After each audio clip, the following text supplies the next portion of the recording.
Morning. Happy New Year. It's going to be an incredible year. You know, it is said that if you're going nowhere in particular, any road will do. Hopefully, you'll be going somewhere particular in 2018. And as we consider together our hopes and our dreams for this year, we want to understand that there is a difference between just living and living a life of aspirations filled with inspiration. There's something wonderful about knowing your purpose, your position, and your place, who you are and where you're going and what God wants to do through you. And part of this 30 days of fasting and prayer is for us to begin to have time with God to talk to Him about this, to know His direction for our life. But as we do that, we want to have some fun along the way, have some humor. So let me attempt some humor this morning. First, try to be kind to your neighbor. Here's a letter from a guy named Harry to his neighbor Charlie. It says, "Dear Charlie, we've been neighbors for 6 tumultuous years. When you borrowed my lawnmower, you returned it in pieces. When I was sick, you blasted Metallica. And when your dog decorated my lawn, you laughed. I could go on, but I'm not one to hold grudges. So I'm writing this letter to tell you that your house is on fire. Cordially, Harry." Second, let's try not to freak out as much. My sister Jordan was helping my 2.5-year-old niece, Berea, put on her sweatshirt, and when Berea got her head stuck in the neck hole, Berea started panicking and saying, I can't see. The shirt quickly slipped over her head, and the panic was gone until her arms got stuck in the tight cuffs. The panic returned, and she started crying again, my fingers can't see. If you're 2.5-year-olds, that's very, very tough. It's dramatic. Third, try learning a new language. I bought one of those tapes that teaches you Spanish in your sleep. During the night, the tape skipped. Now I can only stutter in Spanish. Fourth, be okay with the way that you look. Probably the worst thing you can hear when you're wearing a bikini is, good for you. I wouldn't know. And finally, try to use the right tool for the right job. This person says, I love yard selling, but my collection of vintage kitchen utensils includes one whose intended purpose was always a mystery. It looks like a cross between a metal slotted spoon and a spatula, so I used it as both. When not in use, I prominently displayed it in a decorative ceramic utensil caddy in my kitchen. The mystery of the spoon spatula was recently solved when my neighbor came over for dinner. As I proudly used it to stir some soup on the stove, she was aghast and said, why are you stirring our dinner with a pooper scooper?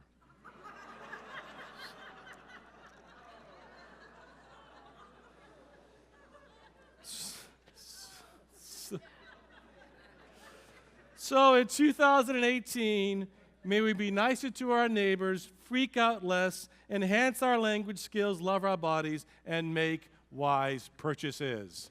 That's the goal. And this whole month is on rebuilding the wall, planning for the future. And our goal for this series, it's in your notes, the goal for our series is to sensitize our spiritual hearing and seeing in order to better understand God's purpose for our lives. And since we are in a month of fasting and prayer, Nehemiah 1:4 is a great scripture for us, and we'll be in the book of Nehemiah this whole month. And the scripture verse for the month is, when I heard these things, I sat down and wept. For some days I mourned and fasted and prayed before the God of heaven. And we are in that process of fasting before God. It is an undeniable fact that many people who have achieved great things did not just fall into that greatness. Most have discovered that to embrace an aspiration of something greater than yourself It requires strategic planning, selfless investing, and a lot of inspiration and perspiration. We are, as children of God, supposed to know what we are to do. That's how we were made. I love Psalms 37:4 that says, "Take delight in the Lord, and he will give you the desires of your heart." And Matthew 7:8, which says, "For everyone who asks receives, and he who seeks finds, and the one who knocks, the door will be opened." So we're going to begin this series by today's titled message, Setting Inspirational Goals. How do we do that? How do we set inspirational goals? And I'm hoping as we begin to write in our journals each and every day, we will learn and practice this discipline before the Lord. Now, we're going to begin in the book of Nehemiah. If you turn to Nehemiah in the Old Testament, chapter 1. And let me just set the stage while you're getting there. It's between Ezra and Esther. The people of God, the Jews, were again in exile under a Persian king, the son of Xerxes, Artaxerxes. His name was Artaxerxes. And they were in exile in the city of Jerusalem, and it was pretty, in Jerusalem, the walls of Jerusalem had been destroyed, and the people were in great danger. But even though that was happening, there was a man named Nehemiah who had found favor in the sight of Artaxerxes the king, and he was the king's cupbearer. It meant that he was the guy that drank the king's wine and ate the king's food in case it was poisoned. The positive side of that job is you had the best wine and food in the land. The negative side is if it's poisoned, you die. The other day I was driving down the freeway and I saw this black SUV coming on the side of me. And of course, immediately I thought it was an undercover CHP, so I quickly went back to the speed limit. But as he passed me, I saw on the back it said an official license plate, Bomb Squad. And it said on the tagline around it was complete success or absolute failure. I thought most of the time that's a pretty boring job, but on occasion it must be pretty scary. It's the same with Nehemiah. He had a cushy job in the royal palace, surrounded by guards and protection and the most delicious food and great clothing. He was friends to the king because the relationship had to be a strong bond. And Nehemiah was in a great place. But the first thing we understand about setting inspirational goals, and it's number one on your handout, is we need to discover what moves you. Discover what moves you. Even though Nehemiah loved his job, there was something that was going to move him. Something moved that child there, right there. Moved. I know. I can hardly stand to listen to me preach either. Discover what moves you. Let's begin in the beginning of the first chapter of Nehemiah. This is what Nehemiah says. In the month of Kislev, in the 20th year, while I was in the city of Susa, Hanani, one of my brothers, came from Judah with some other men, and I questioned them about the Jewish remnant that had survived the exile, and also about Jerusalem. They said to me, "Those who survived the exile are back in the province, are in great trouble and disgrace.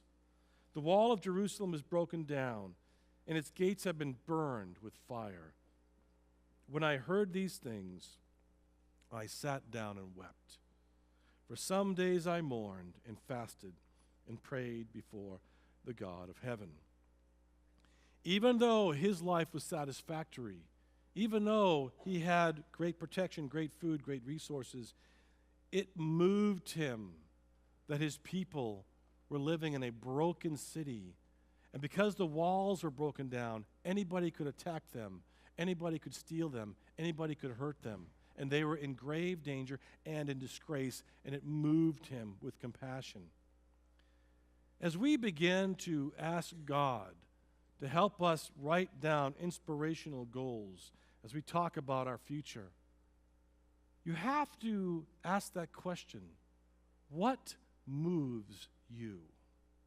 And you want to be careful not to make it so spiritual that it's not practical. I was thinking of a few people that God moved them in a calling. But your calling could be with people and relationships. Your calling could be in your vocation. Your calling could be a lot of things. I think about the guy back in the 1500s, Sir Harrington, who invented the flush toilet. Stop for a second. Not exactly Sunday morning conversation. But you know how many millions of lives were saved because of the sanitation improvement, because of indoor plumbing? Literally, the man created this to help people live lives where they would have less disease and they would die. And millions of people's lives were improved because a man was moved to invent something to help more people live. I think of a guy just in 2016, a man who was so concerned about the dirty water that most third world country children were drinking. And he found a way to create this very hardy but small solar water purifier that you can put in the most rancid water. And just by the power of the sun, it can make clean drinking water. He was moved by compassion for the children, and yet it played itself out in a vocational way. In the beginning, eHarmony.com was started by a theologian, a Christian clinical psychologist who wanted to connect marriages together. The eHarmony.com has the lowest divorce rate, lower divorce rate than the United States has. Their compatibility of what they've done. His desire was that where do Christians go to meet Christians? Do they have to go to bars to meet their spouse? And so he created this online way for people to have compatibility for marriage.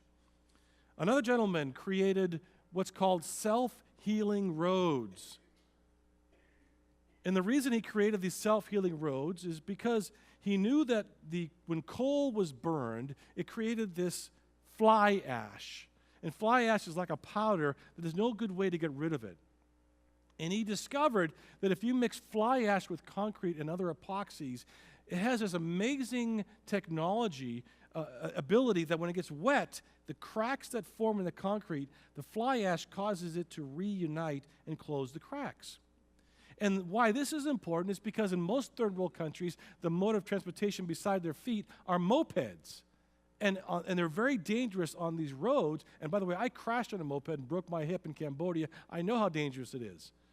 And so he learned to make this concrete mix with fly ash, which was a waste product, and they're beginning to pave roads in third world countries, and the road seals itself every year with the monsoons, and those that are driving are safer. It was a calling to improve the lives of people, but not necessarily the kind of calling we think. We always tend to think of calling as a pastoral calling, and we're missing the bigger picture. One of my favorite is Sir James Dyson, the British inventor who created the Dyson vacuum cleaner. I love those. I have 3 of them. I do. And the reason he did was the Hoover Vacuum, quote unquote, sucked. And it didn't pick up enough dirt out of the carpet, and he was worried about the sanitation of hotels and public places. So he created the Cyclone air-sucking device with 5,100 failures. He failed 5,100 times, but finally created this vacuum that had incredible suction and didn't need a bag. The problem was, in Europe, the bag replacement industry is a $100 million a year industry. And they all came against him and wouldn't allow him to release it in Europe. So he actually had it made with a bright pink plastic and sold it to the Japanese because they like Hello Kitty, and everything else. They love that kind of stuff. And they're very clean people, generally very clean, prim, proper. And so it was so successful in Japan that all these countries began to embrace it. Then it came by internet to the United States, and then they were forced to deal with it in Europe. And now it's a multi-billion-dollar corporation just with something that sucks dirt out of the ground. But his calling was to help people live more sanitary lives. So I want to caution you as I go through this today and as we talk about making inspirational goals, don't be so spiritual that it's not practical. Because something that may seem not practical may change tons of lives. You know what another one is? Duct tape. Duct tape was created in World War II out of medical tape in order to wrap the canisters of the ammunition, and it was literally called ducks, D-U-C-K tape, because it repelled water like a duck. It later got used in air conditioning as duct tape, D-U-C-T. But duct tape, every man has duct tape. Who has duct tape in their house right now? Raise your hand. Yeah. You know what? I told you I was trimming my trees last week. I managed to go 3 days without getting hurt. The last day, and my wife was out of town, and she says, every time I leave town, you get hurt. And I called her every night. I didn't get hurt. The last day, New Year's Day, I'm on a 12-foot ladder on my patio. I got a Sawzall in my hand. I mean a chainsaw. And I'm cutting the last branch hanging over my roof, filling my gutters with leaves. The last branch on New Year's Day. And I was bragging how I hadn't got hurt. Well, that branch, I cut it, it came down, I misjudged it. It took the ladder out from under me, and I fell flat on my face on the concrete. I remember seeing that concrete coming, just thinking, this is going to hurt so bad. And I almost made it. So I crawled into the house and do what I always do. I covered myself with frozen vegetables from the freezer to make sure I was still okay. But I hurt my wrist, and I wrapped it in duct tape, and I was able to finish the job. God, I called my brother and told him, he goes, God makes some people smart and some people strong. Obviously, he's made you strong. Duct tape. Save the lives of millions. So as we go through this, and we're talking about making these plans and writing these strong ideas of your future and asking God to breathe into you, don't put a muzzle on the ideas God may give you. Let Him just speak to you, and feel free to write new ideas every day and cross things off as you go. I love that Jesus was moved with compassion for us. He came here, He was moved. God was moved to send His Son down from heaven. He was moved from compassion. My people are broken. They're lost. I need to get them back. He was so moved that He sent Jesus, and Jesus was moved by compassion. It says in Matthew 23:37, Jesus says this, Jerusalem, Jerusalem, you who kill the prophets and stone those who sent you, how often I have longed to gather your children together, as a hen gathers her chicks under her wings, and you were not willing. Even though they were rejecting Him, He was moved by compassion to give His life for them, just as He was moved by compassion to give His life for us, those of us who call Jesus our Lord and our Savior. What moves you? What inspires you? What makes you want to get off the couch and do something? Begin to write those down. You start there. Secondly, be willing to take a risk. You got to take a risk. We need to learn to reframe risk as an opportunity to succeed rather than a path to failure.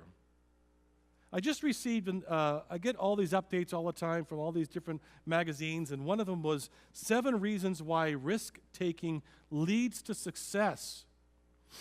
And what I love about this is they only interviewed women who were CEOs of multi-million and multi-billion-dollar corporations. And the reason I get these is my name is Rene, and many marketers think I'm Ms. Rene Charest. And so I get a lot of women's magazines and women's blogs, and it's really great because half our nation is women, half my congregation is women, half my staff are women. I need to know about women. And I appreciate getting all this stuff. What I don't appreciate because of my age is all the stuff I get about this treating the symptoms of menopause. That one I don't appreciate. I know a lot more than most men should about, weight loss and mood swings and hot flashes and all the other stuff that comes with menopause. But I have learned some great stuff about layer dressing, however. That's been very helpful.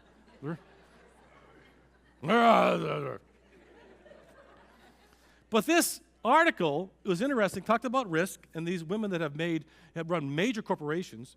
And here's 7 ways to take a risk. 7 reasons why it's good to take risks. Number 1, great, otherwise unforeseen opportunities often come from risk-taking. If you never risk anything, you'll never see an opportunity. 2, taking risks shows confidence and helps you stand out. In a world that is fearful, it shows you're not afraid.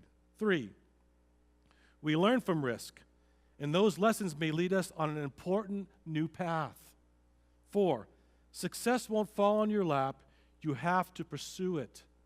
5, you don't achieve your dreams by playing it safe.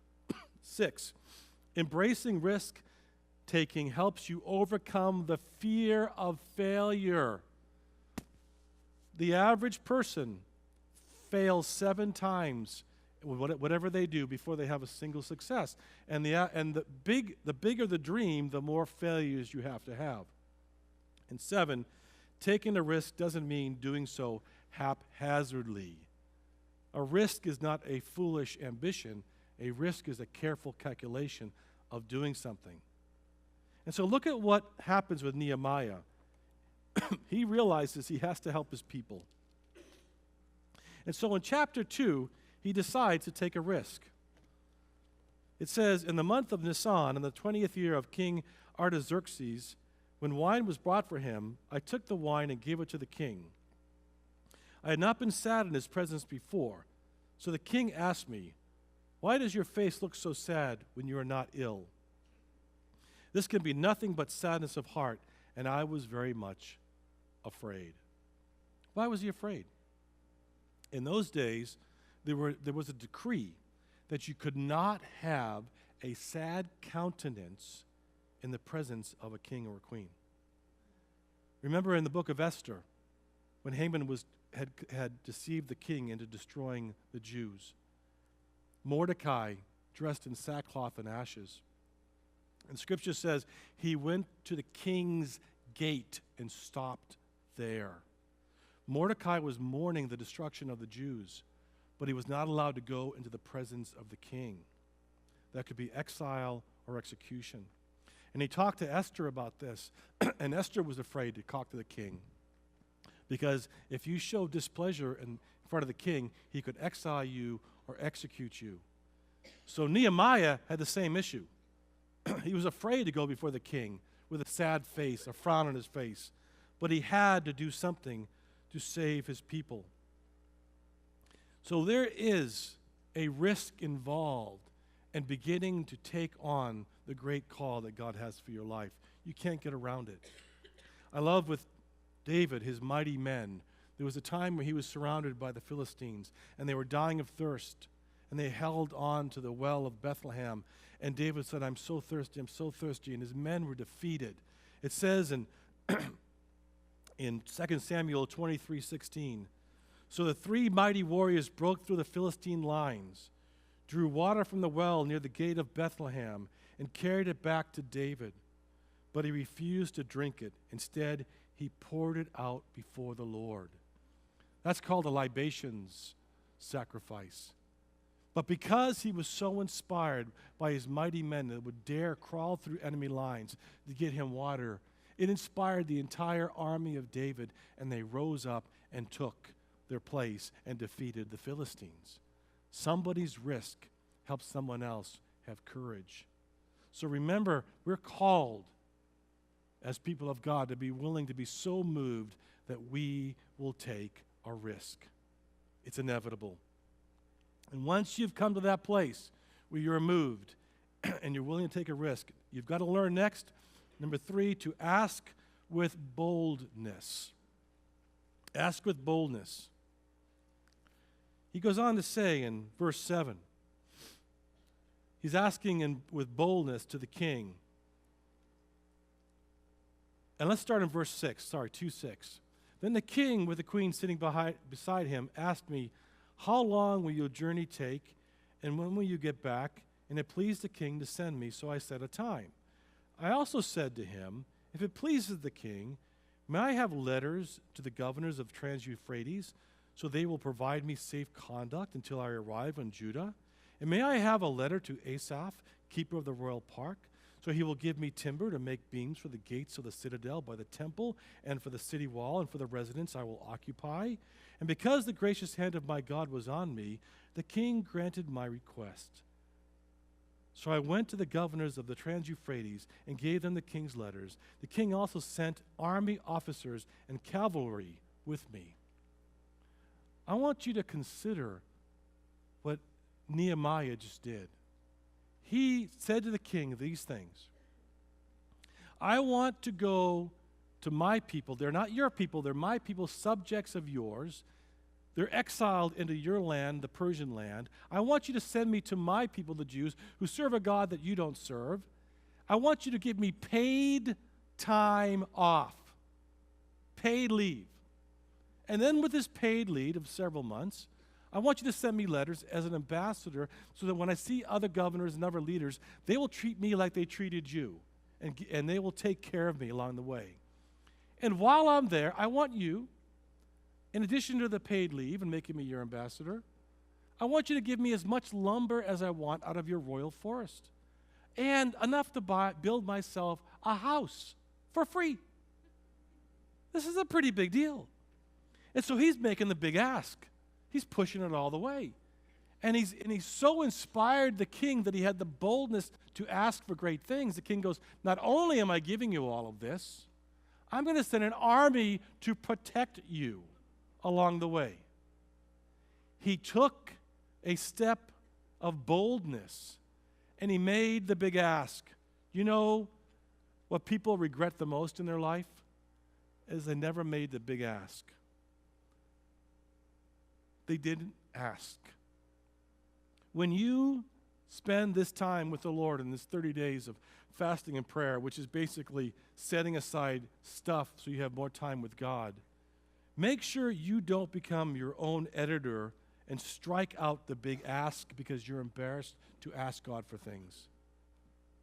Don't be the one who diminishes the value of the calling of your life. If you are so moved by God that you're willing to take a risk, at least take a big risk and have a big ask and see how God rewards you for that. And what's going to happen if you do this correctly, because I do this all the time, and I've done it for years, as I make the big ask from God, as many as I can, and as I go through prayer, I strike things out and I pull things back because I want my motivation to be right on the big ask. And James gives us an example of how to do this. Many of you heard this saying, I say it a lot, you have not because you ask not.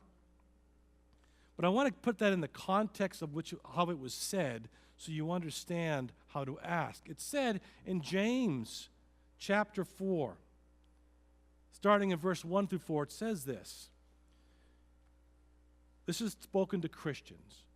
What causes fights and quarrels among you? Don't they come from your desire that battle within you? You desire but do not have, so you kill. You covet but you cannot get what you want, so you quarrel and you fight. You do not have because you do not ask God. And then he says, when you ask, you do not receive because you ask with wrong motives, that you may spend what you get on your own pleasures. And so, here's the beauty of serving God. You may be asking the big ask, and some of those things, quite frankly, may be bad for you, may be selfish, but if you ask them and lay them before the Lord, He will begin to refine this for you. He'll begin to show you, that's really not my plan for you. That's kind of going to get you in trouble if I give you that. And this is really something that I think is going to lead you down a path you're not going to like. And so it's okay to ask God the big ask, because as you're going, lay the petitions before the Lord, He will check your motivation and He will help you do the right thing. But you got to start by asking. Make the big ask. And then when that happens, this is going to happen every time. Be prepared. Number 4, prepare for opposition. Opposition will come. It's inevitable. Don't be surprised by it. Winston Churchill said, "A kite flies against the wind, not with it." And so here he is, being sent by the king to save his people. And right away, these characters pop up in Nehemiah 2:10. It says, when Sanballat the Horonite and Tobiah the Ammonite official heard about this, they were very much disturbed that someone had come to promote the welfare of the Israelites. They hated the Jews. If the Jews were to increase in power, that meant their power would decrease. They liked it they were distressed. They liked it that the Jews were disgraced. They liked it that the walls were broken. They liked it that they were robbed and molested, because by doing so, kept these evil men in power. And so what we have to understand is, if you dare to take up this responsibility as God has called us to do, and you dare to ask God to tell you what moves you and to take risk and to be bold, standing at the doorway of your first step will be opposition. It will follow you. It will dog you. I have something, over the years, I've had these little self-talks to get me through tough issues, and I have these little sayings I say to myself, and I call them Rene-isms. Right? Rene, things I tell myself. And one of them is, opposition, like exercise, helps build stamina. Be thankful for it. And when I was in business and a competitor beat me at a project, I'd be so angry, but then I go, okay, what did he do that I missed? What did they do better than me? And I would use the opposition as kind of a weightlifting program for my business to help learn to be better, to build stamina, to give more, to do more. And so I was thankful for my opposition because they kept me in check. And God will bless you in that process. You know, just last week, I happened to be taking a bus ride down to Orange County. Long story, but I was on a bus for a long time. And every week I forced myself, and this is so painful to do, but I forced myself to listen to myself preach, because you have to, right? So I always listen to my message right after I preach it to make sure, to make notes of what I said, were the scriptures right, were the nuances correct, did I finish my sentences, did I use the right word? So I forced myself to do this every week, and I critique myself so that I know how to improve. And so I figured, well, I'm on the bus, I might as well listen to my message from last week, which was Unleashing the God Potential. And so the bus driver was really clear. Look, we don't want to hear your music. Make sure your earphones are in. No one wants to hear what you're playing. No one wants to hear it. So I said, okay. So I put my earphones in, and I put my message on my iPhone. And I can't hear very well because the bus is loud, so I'm putting it up. And I finally have to put it at the max. I'm playing this thing at the max in my ear to hear my message. And it wasn't until the last couple words of my message that I pulled I moved my shoulder and my ear thing fell out, and I realized it was not playing in my ear. It was on the speakerphone. And so the entire time, everybody on the bus has to hear Rene's message on unleashing your God potential. And I broke out I was so embarrassed. I broke out in a sweat. Luckily, I learned about layer dressing, so I took my jacket off. But that's not the point. And so I was really like, oh my gosh, but nobody said a word to me. Even the poor girl sitting next to me, right, on the trip.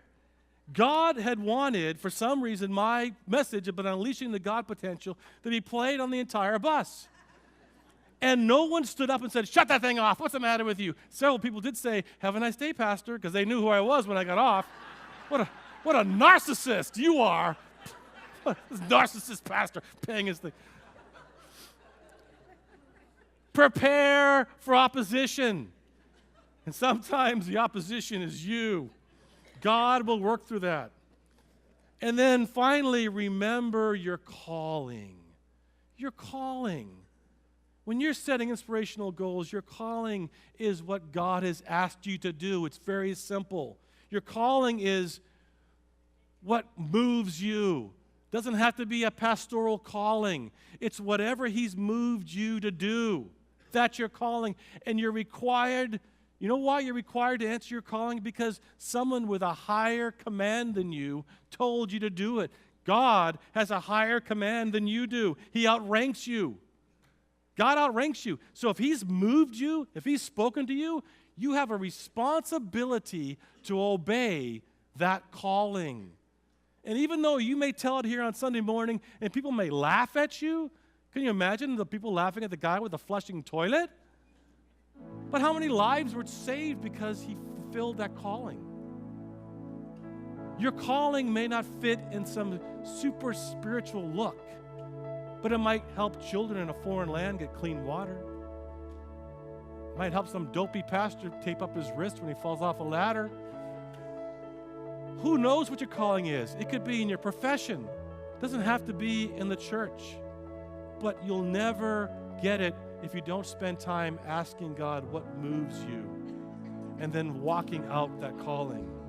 We are called by God. It says in John 15:16, "You did not choose me, but I chose you and appointed you so that you might go and bear fruit, fruit that will last. And so whatever you ask in my name, the Father will give you." Romans 8:28 says, "And we know that in all things God works for good for those who love Him, who have been called according to His purpose."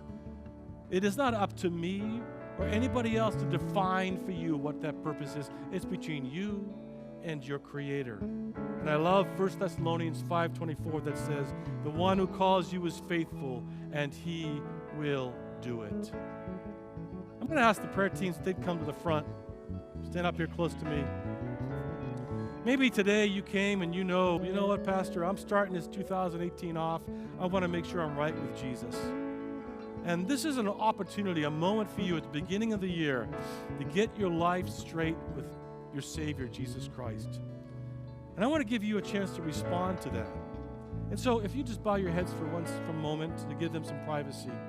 If you're here today and you want to begin this walk with Jesus, you want to get right with Jesus, you want to get straight with your Savior, would you let me know as an act of courage right now by simply raising your hand? Let me see.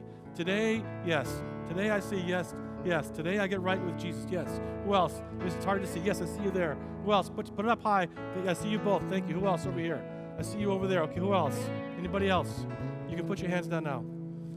Okay, listen to me. This act of courage that moved you to raise your hand is the act of courage that will help you do what I'm going to ask you to do next. When we dismiss and say our final prayer, I'm going to ask you to come tell someone up front, you know what, I raised my hand, but you pray for me to have strength this year. Make sure they give you a journal if you don't have one. But would you be courageous and take that risk, that boldness, and say, I said yes to Jesus. I said I'm going to get myself right with Jesus. And you know what? They're going to pray for you. And these people here, they believe in miracles. Oh, they believe in miracles. You are a miracle. And God has a plan for you. If you're here today and you're struggling with a journal, keep writing. Don't let the opposition be you. Keep asking boldly from God, and He will answer that prayer. He will show you your calling. He will show you what you're going to do, and it's going to be better than you ever imagined. Amen? Let's stand together. We're going to sing. Pastor Dale is going to dismiss us in a prayer, and then afterwards, I'm going to ask you to join me in the all-purpose room to say the thanks to Lynette. All right? Let's begin to pray together. Sing together.